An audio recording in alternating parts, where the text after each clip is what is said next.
Good afternoon, everyone. On behalf of India Factoring and Finance Solutions, I welcome you to today's chat show on India's economic landscape and what probably lies ahead over the next decade or so.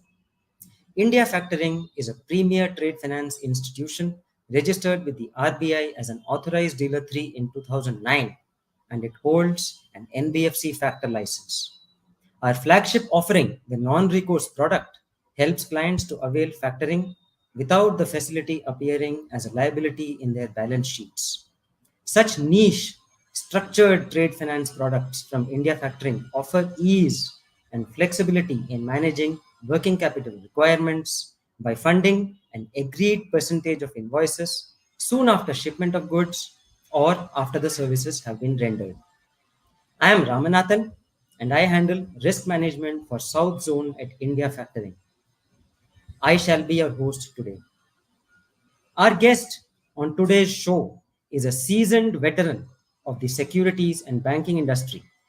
Mr. Santosh Sirur has worked in senior leadership roles in the biggies such as Barclays, Standard Chartered, and Credit Suisse. If that's not enough, he has an he has an experience of over 25 years and has hosted over 100 plus episodes on shows like The Sound of Money, The Wisdom Project, Human Compass, Talk Right Today, and Amchi Legends. He has also been a speaker in TEDx in Hong Kong. Okay, so with that introduction out of the way, I welcome Mr. Santosh to the chat show. Thanks, Rama, for this amazing introduction. Thank you so much. And of course, thanks to India Factoring and Ravi Valicha and Gauri Das, who have been kind enough to invite me for this webinar. Thank you so much. And all you listeners out there, our audiences, for taking time out to be on this webinar. Thanks. Thank you, Santosh. My very first question to you, Santosh, is about the startup ecosystem. So let's dive right in. India is now home to a welcoming startup ecosystem with over 140,000 registered startups and more than 100 unicorns, as per the RBI Governor Dr. Shaktikanta Das. What do you think has worked out for this industry, and what do you think lies ahead? Absolutely. It's a great question to begin with, Rama. Just to look at it from an India political standpoint also, 2014, the new government coming into power, the government itself was a startup for them, right? Because it was after years they came into power and that startup ecosystem came along. Two key factors also came in for the country as a whole. Blessing in disguise, I would say. One, of course, was the demonetization. Because of the demon, we guys got started to at least get ready to digital, right? In terms of your ordering Absolutely. for whatever reasons we needed, and cashless kind of thing. That was one. Of course, there were challenges then, but at least we got kind of day one ready. The second thing was COVID, of course. Of course, it had its own share of challenges and issues that happened in the health front. But COVID actually led to a lot of digital, and of course, the demon had helped, right? So there are many, many success stories when it comes to startups.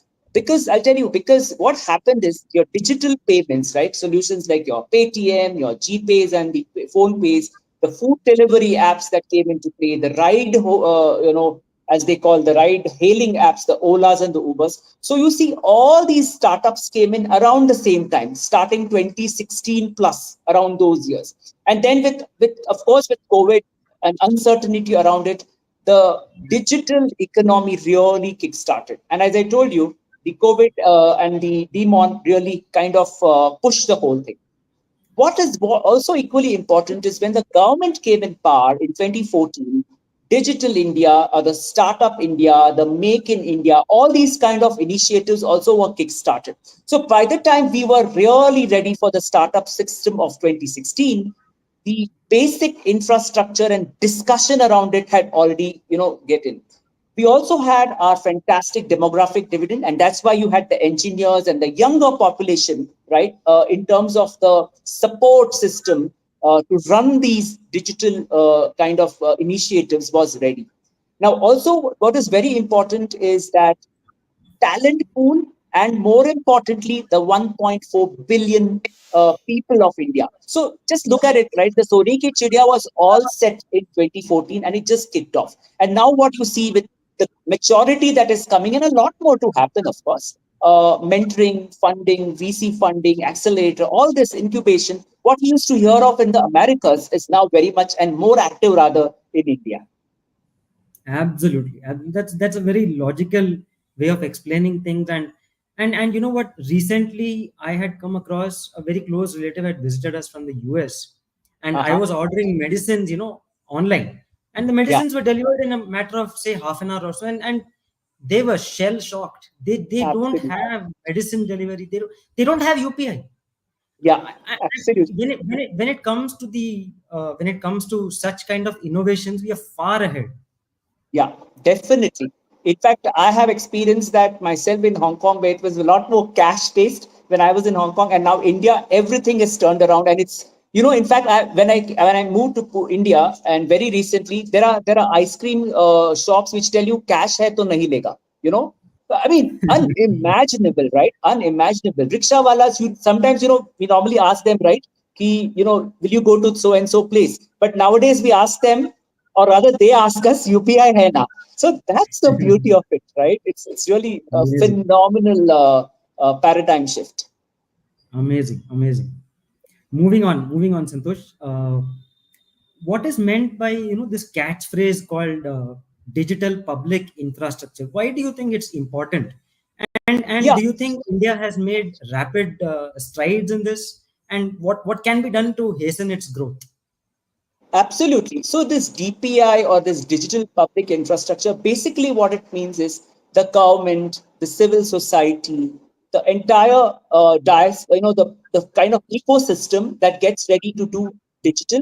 And what can be done more, of course, in terms of it's growing very, very rapid, right? It's creating a fantastic ripple effect globally, right? And you take a classic example of our UPI, which is initiated by the NPCI, the National Payments, where Correct. the UPI has, globally, people, and you see so many images, right? Videos of foreign dignitaries coming into India and just trying out that one transaction and clicking and coming on Insta, right? We did this in India, right? And I know so many examples where things have really turned around and people have come to India, or even us, of course. Now we are so excited. 30 seconds, it's done. In fact, one key important factor that has probably led, and research shows, because of UPI, our spending power has increased. Because we don't look for that change or that ATM. In fact, I'll give you one of my own examples. Very recently, I happened to go in a very prominent bank branch where the ATMs were not working. Had it been those pre-UPI days, what a chaos it would have been at the branch, right? I walked into the branch. The guys on the branch counter were very cool, and I said, ATM nahi chal raha hai, because there were three ATMs. And I said, ATMs, none of them are working. They looked at me like, where has he come from? So the other guy said, Sir, aapke paas UPI nahi hai. It's like, so UPI has made this whole amazing transformation. And look at it, right? In terms of volumes, 118% jump. And in terms of value, 106%. I'm sure we have a generation watching us where RTGS ka transaction, okay, even before RTGS, there used to be something called a high value in the metros, the major metros like the Yes. Mumbais and the Yes. Delhis. If that 10 a.m. target of 5 lakh check or and more couldn't be, then that whole chaos that would be just to meet, go to RBI and make sure that check is deposited. From those days to where we are today, it's a phenomenal change. I think that's what is it. Look at e-commerce, Rama, $300 billion by 2030, they expect. You already see those seeds sown way back in 2016, right?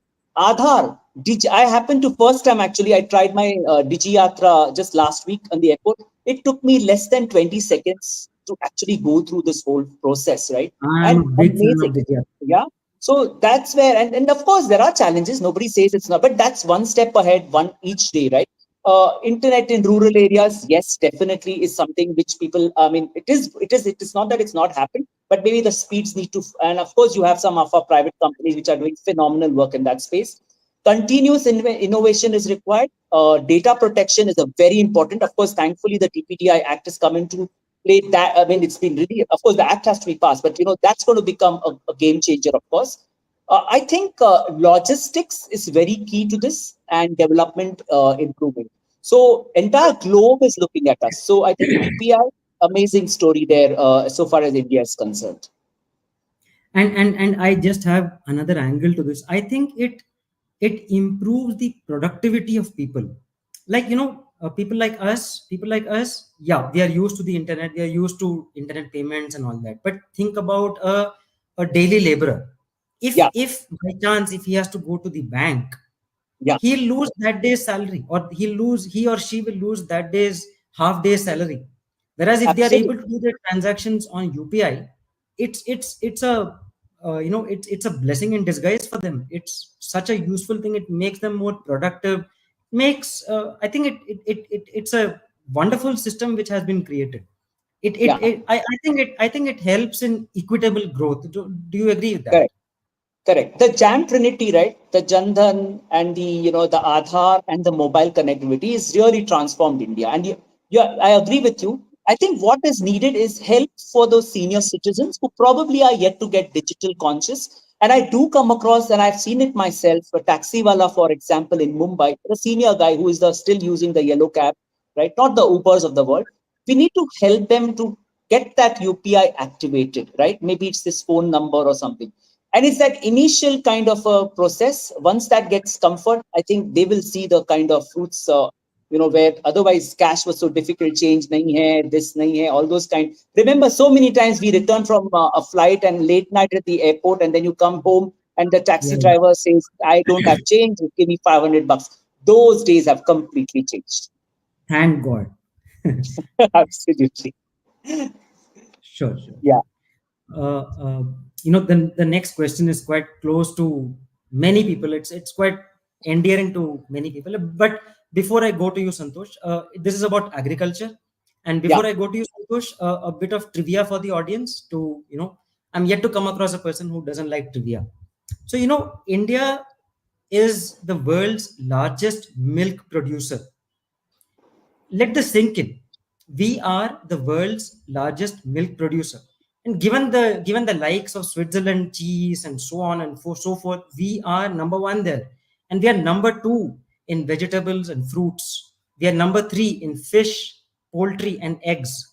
But yet, when it comes to agriculture, the elephant in the room is about farmer suicides, and the media often portrays agriculture as the black sheep of the Indian economy. And Yeah. so that's just one side of the story. When do you think this narrative is going to change, and it's going to be like India is an agricultural superpower? Do you envisage those days? Absolutely. In fact, we are heading towards it. Today, probably in terms of the agriculture revolution, we probably are in that 2014 phase, what India was, when it came to digital. The reason is the government has taken tremendous steps. I think the issue is about the information sharing, one getting to know that these schemes are in play. For example, you just look, there are some amazing price support schemes for the agricultural community, better prices for crops. Look at it that way. Also look at, it's not just about pricing but also the infrastructure around for agriculture. For example, sustainable water conservation, a lot of schemes, Pradhan Mantri so and so, many of these schemes have been already lined up. There's a lot of focus on efficient use of water and irrigation. We got to remember that point in mind. Look at for the, there are times when, earlier you used to have the baad aa gayi and some happened and everything just go haywire. But now you have better insurance coverage for the farming community. I think that's important. Insurance, not just in farming, even medical also we have come across. So that's a key factor that one needs to be bear in mind. See, end of the day, these are very macro level policies from the government. End of the day, it's the implementation. And what we have seen, this government, the government in third time in its power, actually not looking at only policy announcements, but implementation on the ground. That's where you see the Jandhan accounts, right? Millions of them open. The soil health card, I'm not sure how many of you guys know it. Soil health card is basically, it's a very informed decision for that farmer in the village that gives the kind of the quality, the kind of challenges he has on the growth that, whatever he or she grows.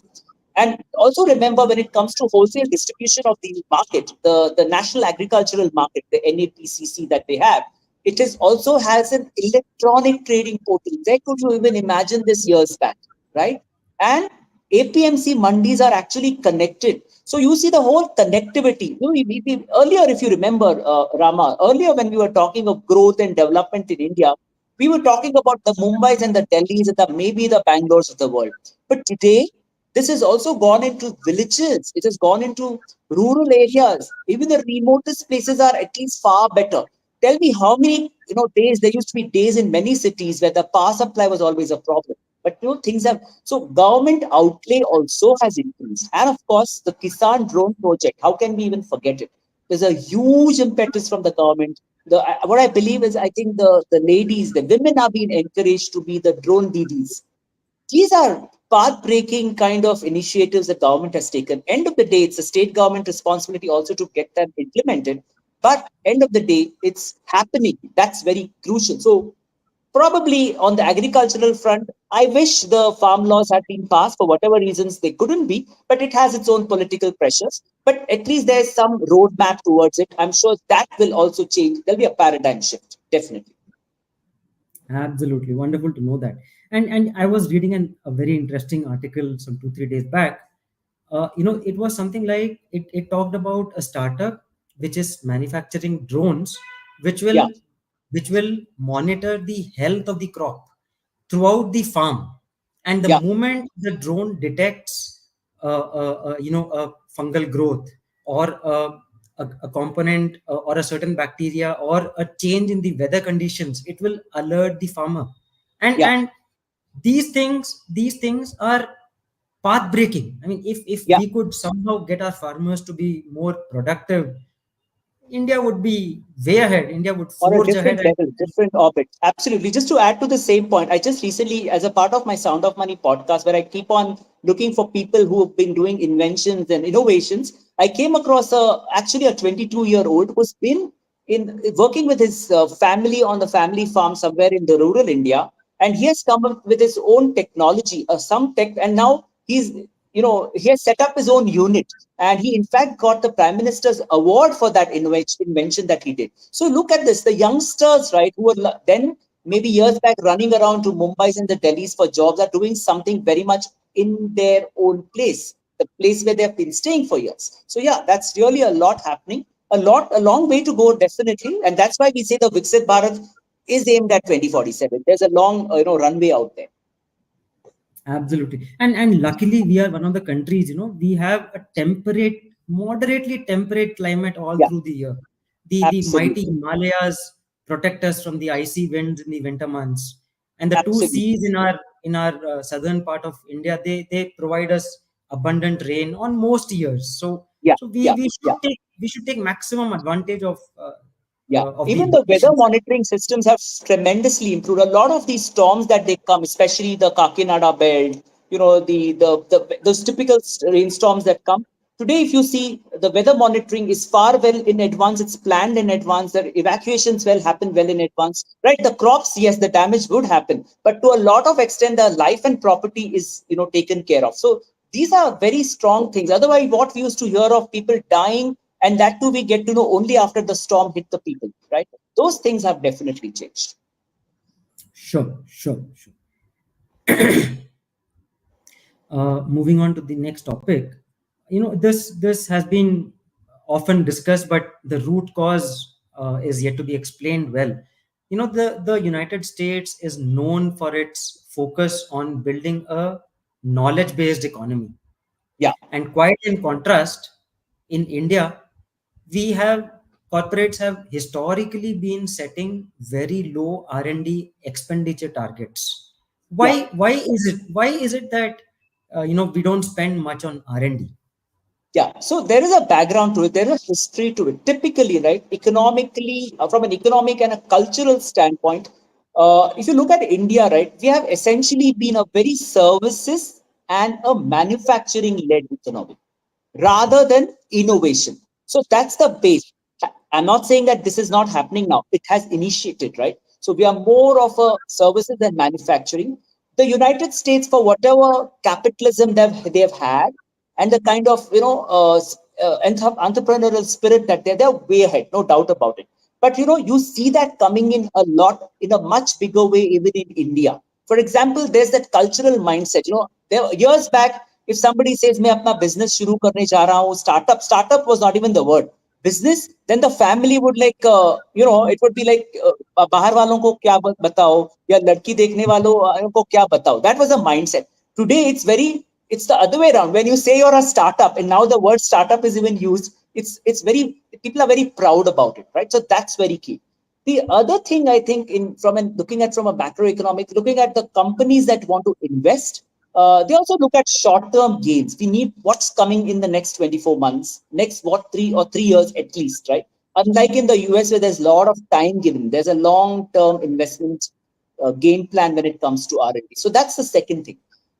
Previously, I would also say the government incentives, Rama, were less, a lot less. Rather, there was no focus, and comprehensively, if you look at it compared to US, India was far less. I will kind of give you a kind of a comparative to. It's like, years back when you say that your child was great in sports, but the entire focus was in academics, which should always be the case. But somebody who's really up there in national levels, nowadays they fully focus on sports, right? That was not the case earlier. It had to be maths karna hai, SSC karna hai, something you have to do. That kind of a similar change in the mindset is happening when it comes to R&D. I know the numbers are less. It's about, I think, R&D, if you look at it for US, it was 3% of GDP 2020, but ours was just not even less, not even 1%, 0.6 or 0.75%. But I think it will change. But having said that, right, Rama, I think look at India, look at the India from another point of view, another lens, the glass full lens, if you look at it. 10 to 15% of our revenues for IT are coming from, and IT and ITES coming from R&D, right?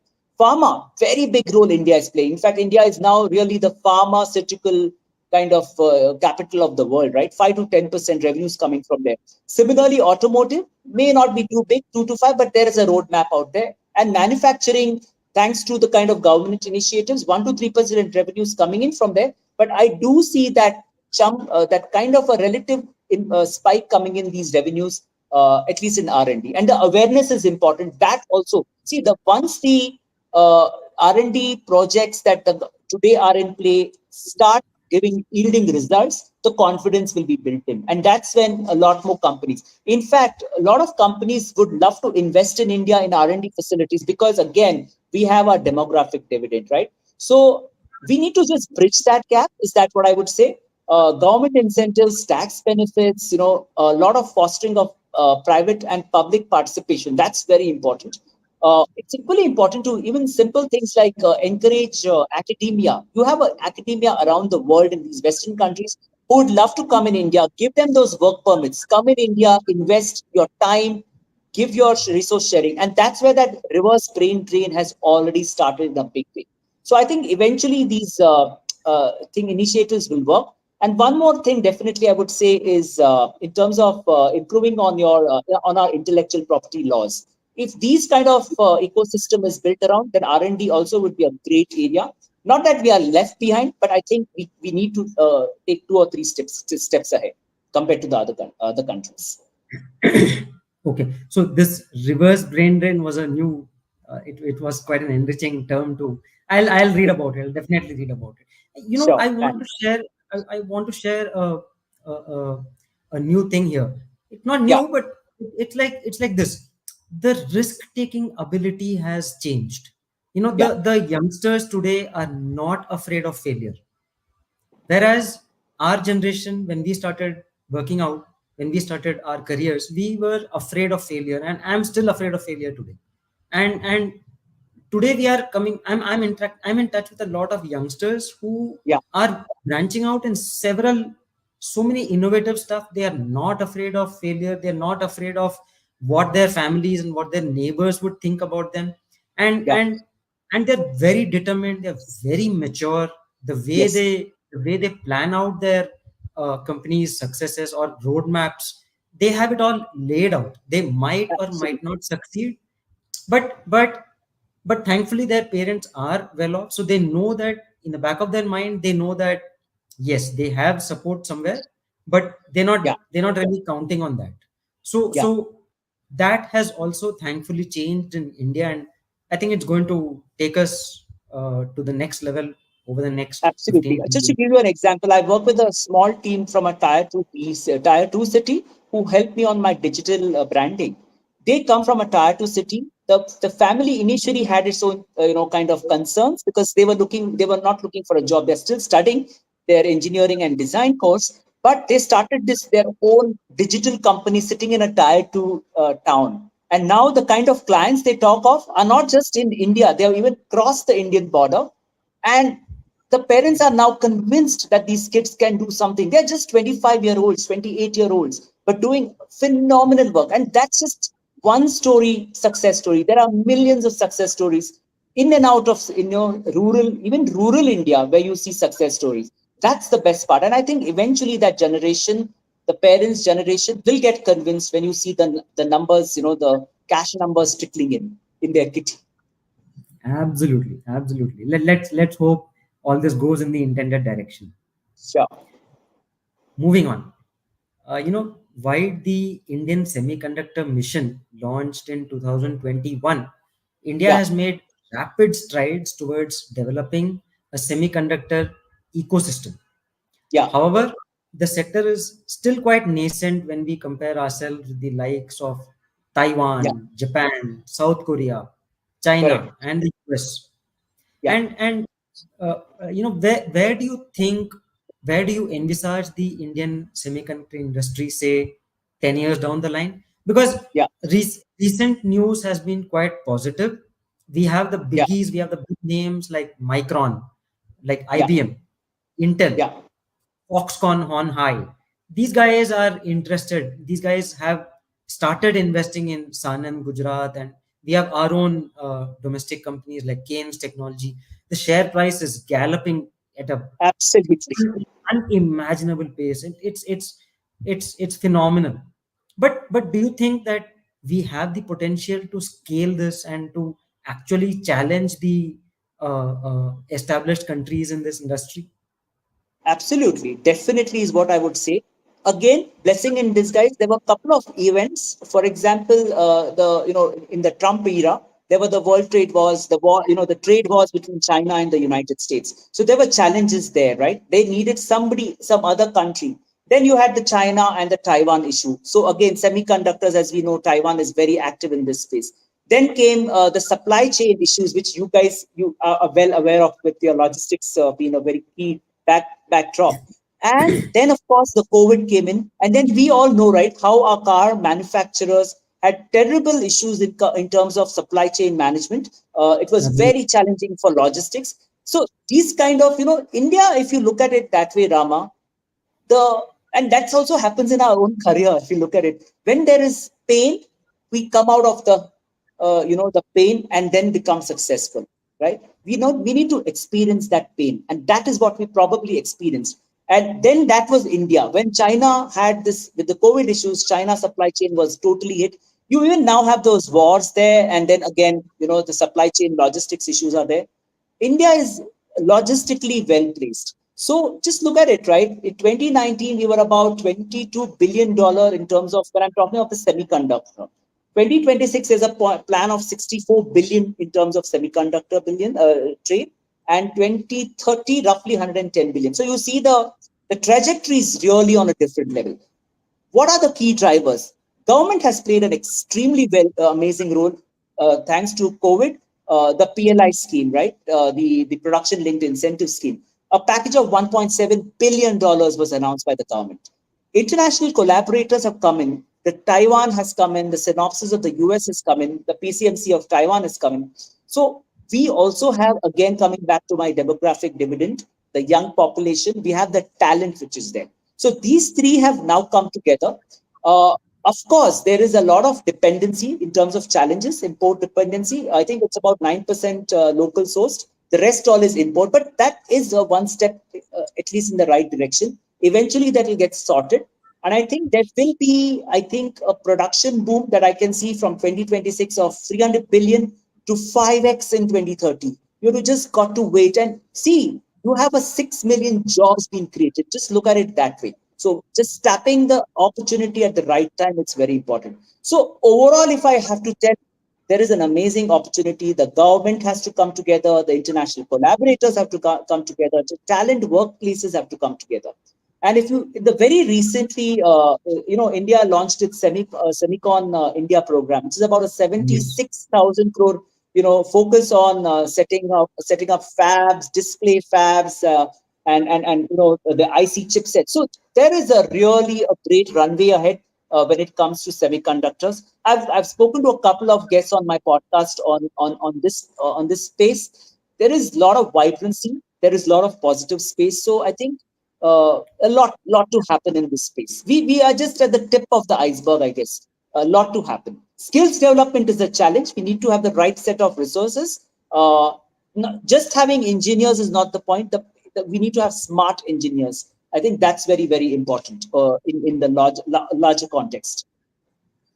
And I was reading about something, an article which compared, which the article was titled that Yeah, semiconductors are the new oil. It's like, yeah, say 50 years back, any country which had oil or which had abundant supply to it used to control the world markets, and that's still true for absolutely. oil. But then the article was comparing semiconductors with oil. It was saying that it's going to become so important because it's actually linked to national security. Look at Yeah, what Israel did in a few weeks ago. absolutely. Absolutely. It's just not possible without an absolute control on chips and chips manufacturing, and we can't depend on the traditional suppliers for this. So yeah, that article opened my eyes. It's quite a the India Semiconductor mission is mission critical. Absolutely. And you know what? The geopolitical space wise, India is at its right place, right time. The West is having its own challenges, the China is having its own challenges, right? India has taken that big lead in the G20, bringing in the global south. So we are at the right time, and I hope it works out very well for India and its leadership. Absolutely. Okay, we have a question from our audience. Sure. Mr. Vinod Chope. Mr. Vinod Yeah. wants to ask this question to you.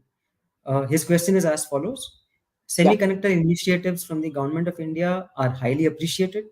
However, when can we see it fructifying and contributing to the economy of India?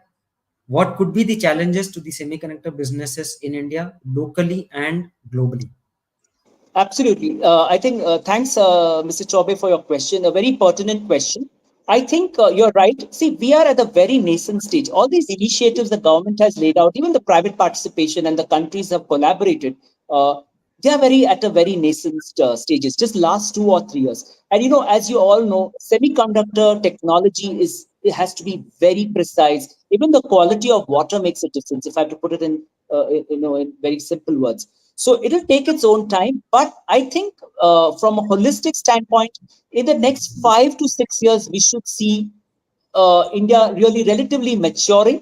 So I think the runway is maybe a 5 to 8 to 10 year line. I think that's how where I could see. In terms of challenges, as I mentioned, import dependencies are a major challenge. Uh, but I think with easier laws, with changes in regulations, and definitely that's in favor of the government to do it. Also, the state participation is very important. Today, the central government is doing a lot of, heavy lifting, if I have to put it that way, in terms of giving, the semiconductor space that nudge or that extra push. The state governments have to come forward and provide an equally suitable platform for investors who want to start their facilities in their respective states. That's very important. Thankfully, the infrastructure has progressed in many states that we see. Road infrastructure is not a problem. You have fantastic airports coming up. You have great ports out there. So I think if you look at it from a roadmap perspective, next 5 to 8 years is what I think we should be far ahead than what we are today. Having said that, there will be that kind of asterisk, I would say, that we need to have a geopolitically relatively stable state where India is in a better position to tap those markets. Because, of course, each country is going to vie for its own, markets. But India is a sweet spot probably at this point in time as we speak. Hope I've answered your question. Thank you. I'm going on to a entirely different topic with this question. Acha, we have okay. Let me move on to this question. Yeah, India has undergone a notable transformation in its power landscape, and yeah, the National Electricity Policy 14 outlines ambitious targets. yeah, It envisages a surge of the solar power's share from 5% currently to 25% by 2030. I'm quite curious to understand whether these targets are actually achievable, and what do you think are the challenges faced by this industry? yeah. So far as these targets are concerned, yes, I'm very optimistic because what we saw in India maybe 10, 15 years back and the India that we see today in terms of power infrastructure, there were days, the place I stayed, Pune, days like Wednesday, no power the whole day. And I'm sure it was terribly bad elsewhere also, right? It's only the South Mumbai's and the South Delhi's had 24/7 power. Today, that's not the situation. Most of the places have power. So that's I think, the base point. The other thing, as you rightly say, I think by 2030, we should be 25% power generation, and that too from solar. So, kind of again, coming back to PLI, right? The production linked incentives that have been given for production of solar panels domestically and even other renewable energy. There's a far, far ahead thought process and a vision of the government. So, that's already been laid out.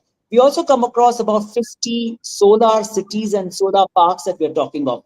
Take a simple example. Whenever new housing complex has been set up, it is mandatory that they have a solar facility around, right? So that's just the beginning of what we are seeing. But imagine at a larger level. Take a flight from Mumbai and on the way to Delhi or a Jaipur, you see come across when you just about to land the progress and development that we see for ourselves when you see these long, big solar panels and solar parks. I've seen so many of them. So overall, it's a great progress.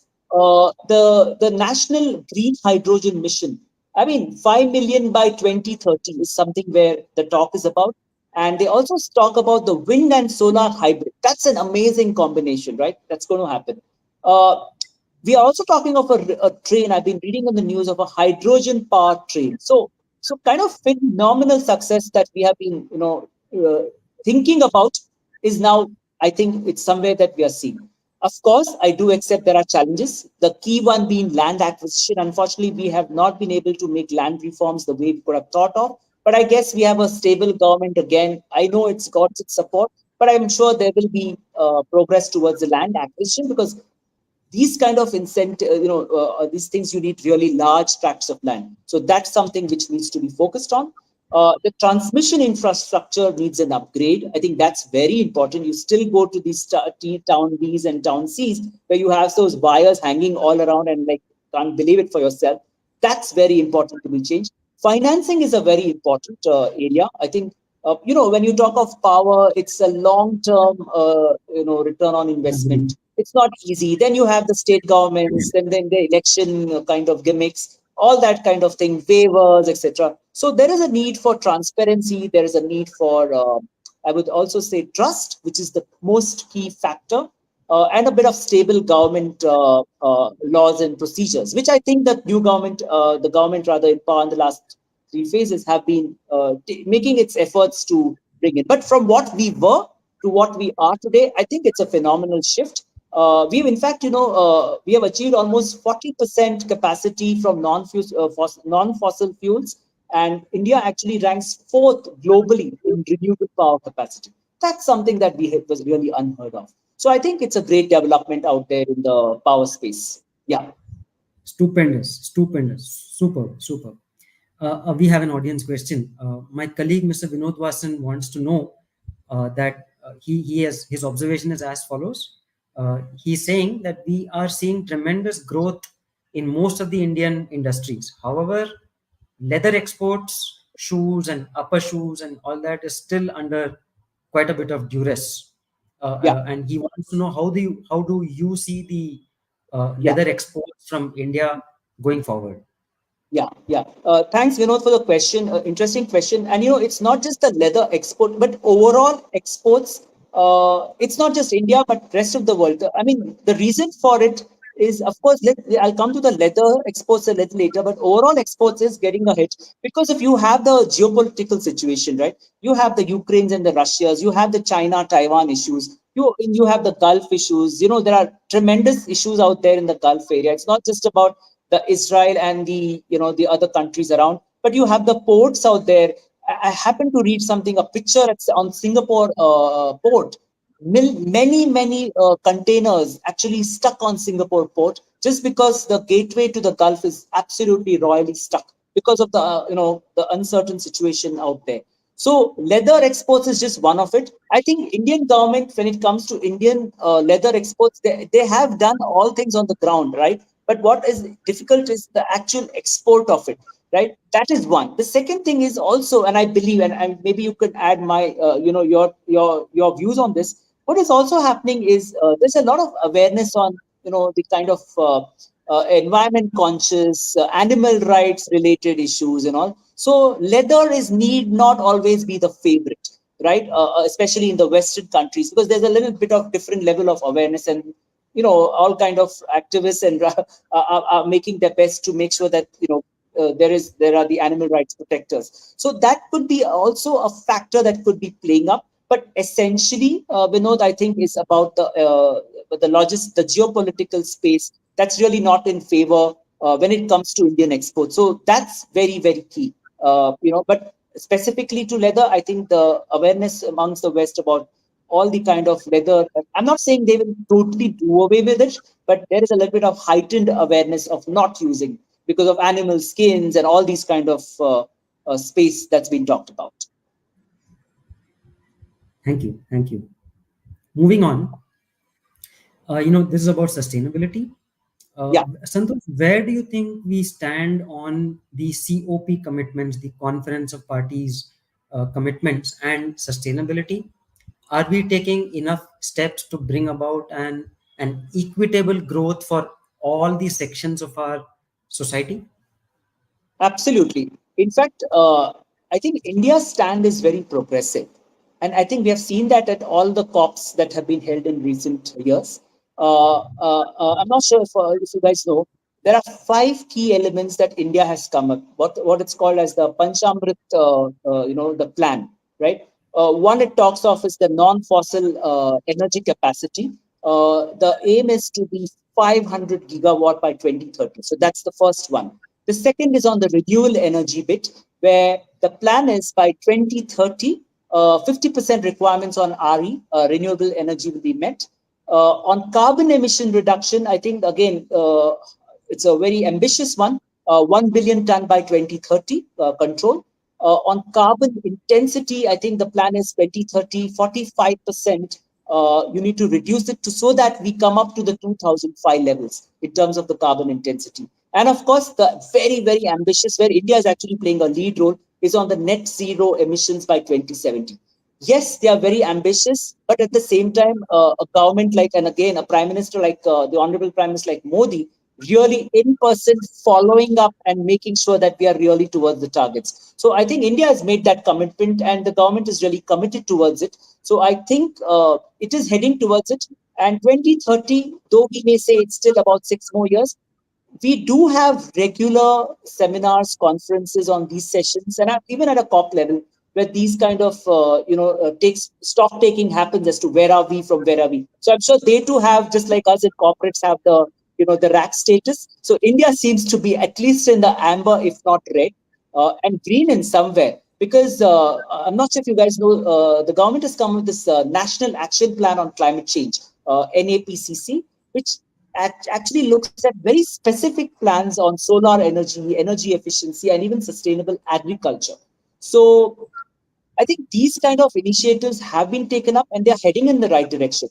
In fact, there is another initiative the government launched, something called LIFE, which is Lifestyle for Environment. The E is for the environment. Basically, it's all about environment conscious and sustainability. So yes, the government on a holistic level has taken a lot of initiatives. It's up for these kind of agencies that kind of work on these government projects to take the lead and take it forward and make that environmental protection awareness amongst each of us as citizens.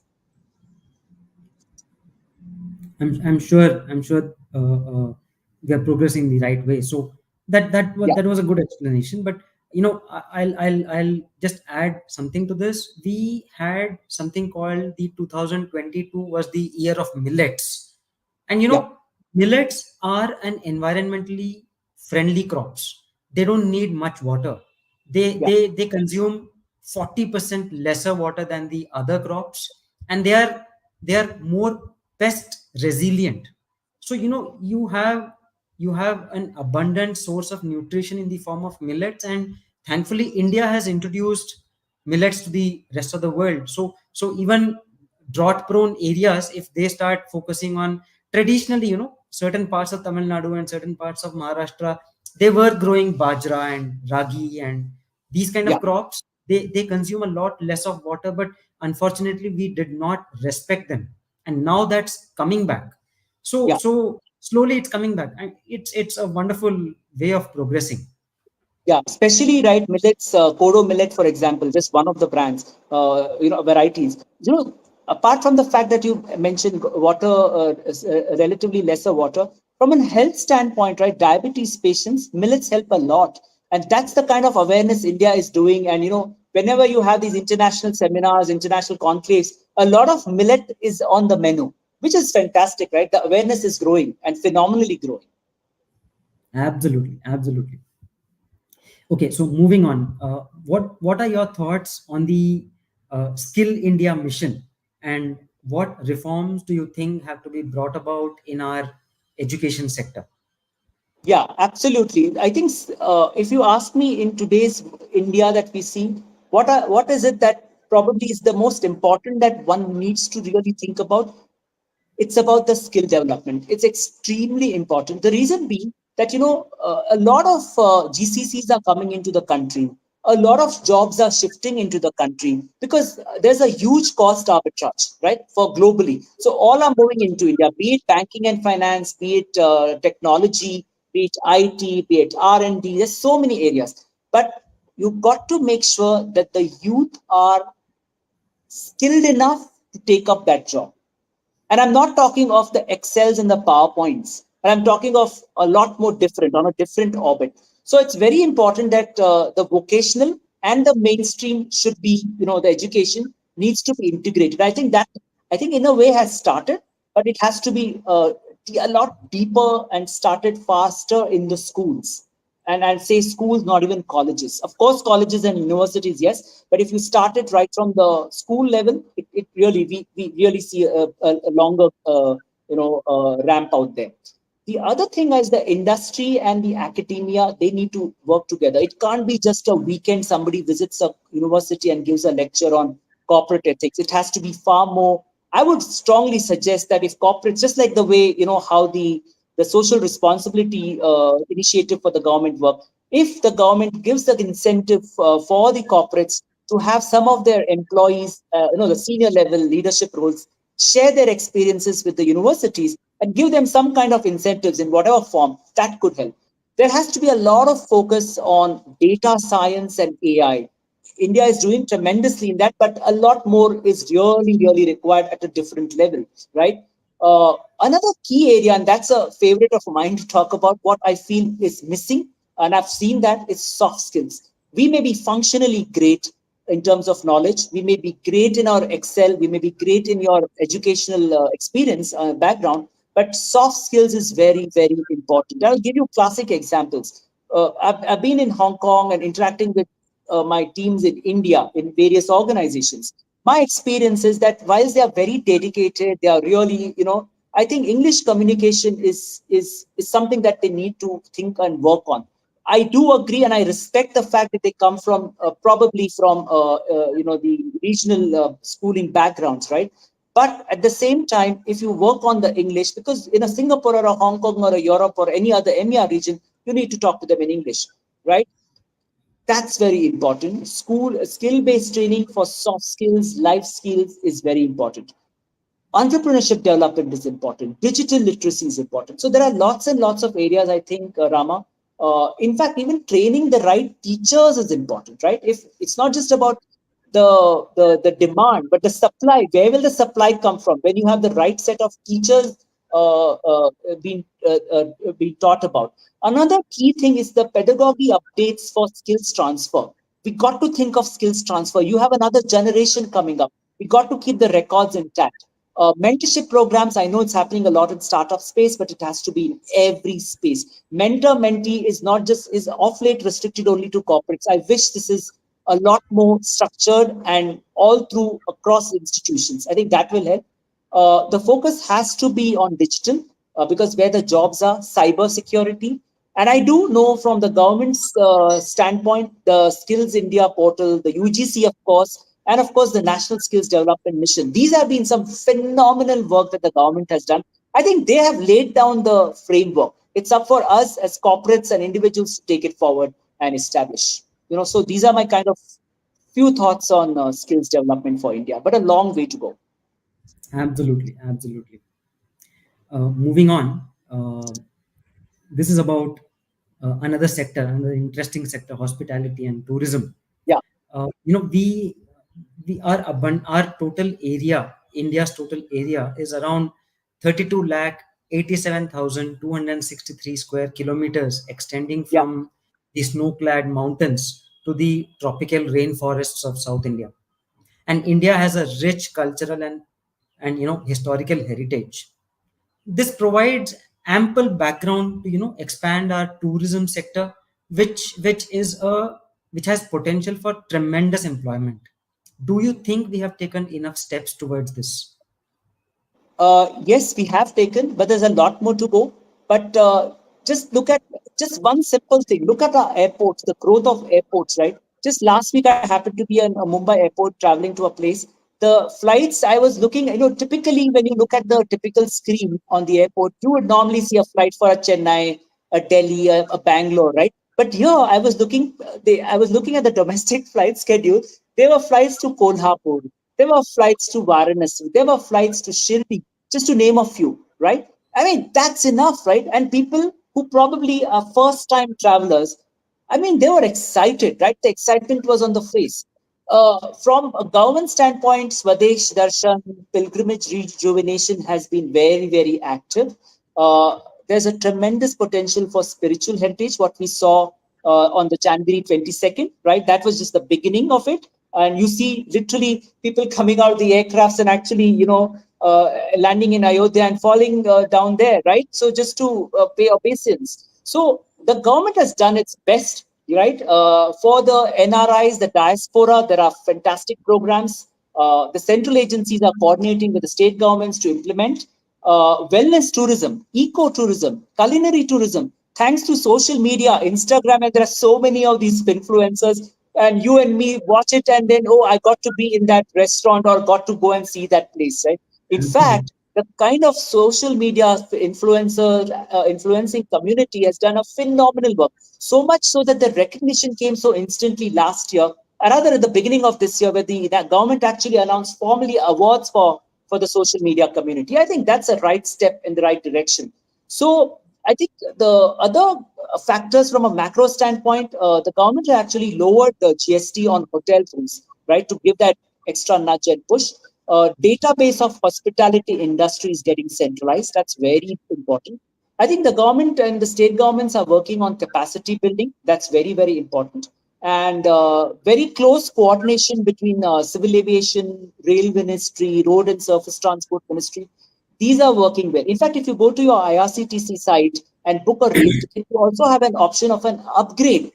Can you even imagine that? That you book a second class, and if there's a seat available, they actually put you on an AC or a first class. We have heard that only in aviation. So there is tremendous scope. But yes, a lot of work needs to be done, and it's more on the ground.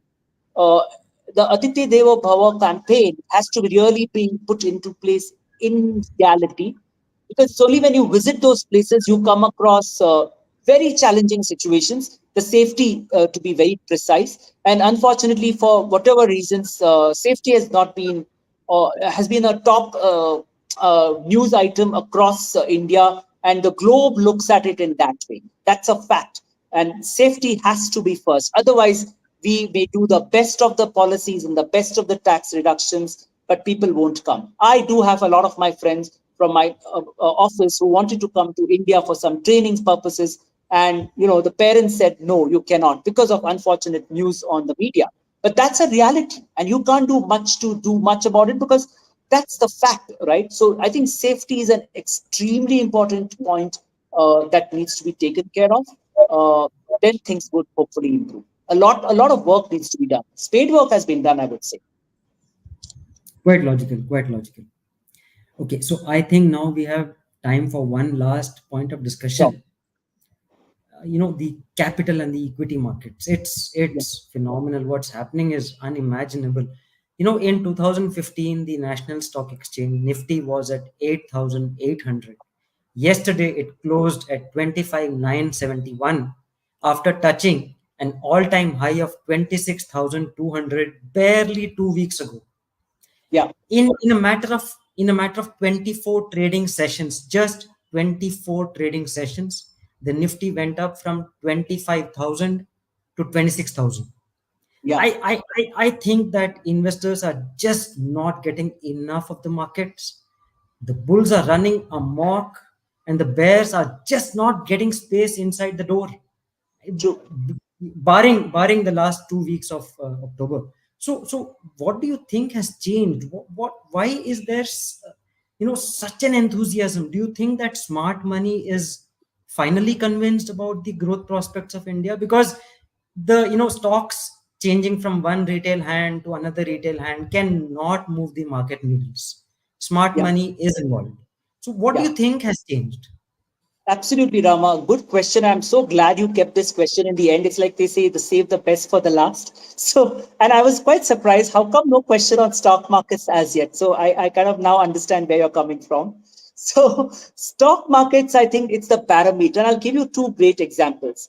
Uh, for whilst we look at the stock markets, the business television channels, and look at the ups and downs, I have been following a very different trend. I stay in Mumbai. There's a very famous restaurant called Swati Snacks. I'm not sure if you've heard of it. That's a I very, I've very been on it. traditional. Yeah. So for me, I just stay close to that. Okay. For me, the number of cars outside Swati Snacks and the guys getting into the wanting to get into that restaurant, especially on a Sunday evening, is a barometer if what the markets are in store for the next day. That's the way I have been tracking it. If a lot of cars, no parking, valets running around, right, then the markets are going up there, right? And this has been something for ages. So that's one key thing. The second thing, Rama, is I've been in Hong Kong, stayed in Hong Kong for over 8 years. And it's unlike very Indian community, right, where you have neighbors talking to each other, right? In that's very unlikely. I had a very traditional Chinese neighbor. You know what? Almost the fag end of our relocation to India, one fine day when we were like just getting into our house, my Chinese neighbor reached out to me. I was surprised because in the 8 years, it was the first time this gentleman spoke to me. And you know what? The question he asked me, Mr. Sirur, I would like to invest in Indian stock market. How do I go about? I was like, wow. I mean, that's great, amazing. So that tells you where are we heading.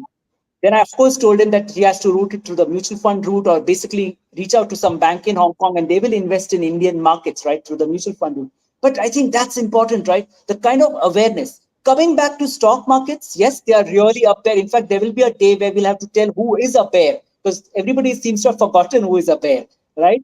But bullish, yes. But very important here in this case is SEBI has to do its important role of making sure the checks and balances are in play, because that's a very, very tricky situation. If any 1992 Harshad Mehta or scams like these, then again the trust factor is it's tarnished for life. The other key thing is a lot during COVID have gone an entry into DMAT and started trading. The worst is the youngsters, the finfluencers, without really knowing the basics. That's my scare. That's my worry. Youngsters are losing money, and I come across so many of them. The only answer from me to them, there is no future and there is no option. So please get the hell out of it, invest safely through a mutual fund route, or at least be aware of what are you investing into. I think these are two or three areas which the SEBI needs to be careful about. Awareness is happening. The youngsters make sure the investments happen in the right, because very recently when the markets tanked, it was the first time ever they saw a market tanking in that range. So it came as a big shock to a lot of people who had first time investors. So I think that was when the June 6th announcement of the election results happened, right? That was the first shock to them. So whilst the markets are doing good, see, end of the day, India is really heading in the right direction. And that's the whole proof of what we are seeing, right? So it's all going in the right direction. But we need to make sure the right checks and balances are in store so that we emerge to be really, I mean, today we're not talking of savings, we are talking of wealth creation. I think that's the underpinning point of Indians today. And I would always request whoever have not yet gone into the stock markets. I know even RBI is cribbing sometimes that their fixed deposits are not happening in the banks, but end of the day, the money is routing into the banking channel. So I think that's what it is. Thank you. Thank you. Time is a limited commodity, and So yeah, we are approaching the end of today's show. So as we approach, I would like to, as we approach the close of this show, I would like to place my sincere appreciation to you, Santosh. It was an absolute pleasure to have you on the show. Thank most you for welcome. the wonderful insights. Most welcome, I Rama. thank you. Thank you. I thank our audience for the interest shown and for the time invested. India Factoring conducts such sessions at regular frequencies, and we will come back to you with another one very soon. Until then, thank you. Thank you.